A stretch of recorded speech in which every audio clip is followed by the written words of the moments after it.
Bonjour à tous et bienvenue dans cette nouvelle vidéo. Alors aujourd'hui, on va parler de la 5G de SFR, l'un des réseaux les plus populaires en France. Alors on va passer en revue les avantages et les inconvénients de cette offre pour vous donner un avis éclairé sur le sujet. Et bien sûr, à la fin de la vidéo, je vous donnerai une note finale sur 10. Allez, c'est parti.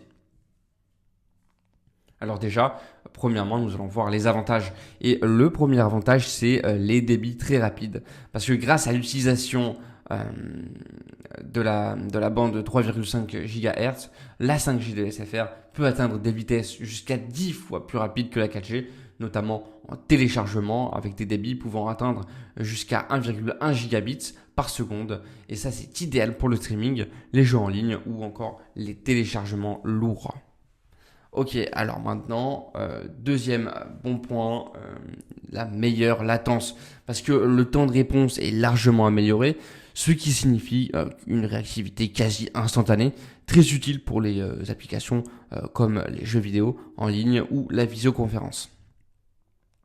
Troisième bon point, les connexions simultanées d'appareils. Parce que la 5G permet de connecter plusieurs utilisateurs en même temps sans affecter la qualité du réseau, ce qui est parfait dans les zones densément peuplées ou pour les foyers avec beaucoup d'appareils connectés.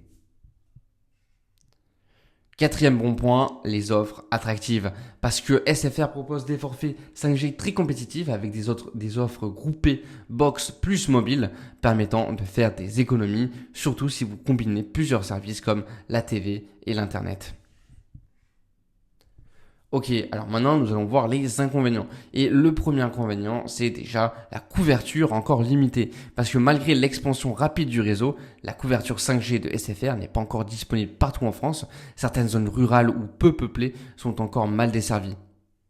Deuxième mauvais point, le prix des forfaits. Parce que bien que compétitifs, les forfaits 5G de SFR sont généralement un peu plus chers que ceux des autres opérateurs comme Free, qui proposent des offres plus abordables avec une couverture potentiellement plus vaste. Troisième bon point, mauvais point, pardon, l'équipement nécessaire. Parce que pour bénéficier pleinement de la 5G, il est impératif de posséder un smartphone compatible, ce qui peut impliquer des frais supplémentaires pour les utilisateurs n'ayant pas encore investi dans un appareil récent. Alors, en conclusion, la 5G de SFR, c'est une offre solide, particulièrement si vous habitez en ville ou dans une zone bien couverte. Elle se distingue par ses débits rapides et sa faible latence, mais la couverture encore inégale et le coût des forfaits peuvent freiner certains utilisateurs, et c'est pour cette raison que je lui donnerai une note de 7,5 sur 10.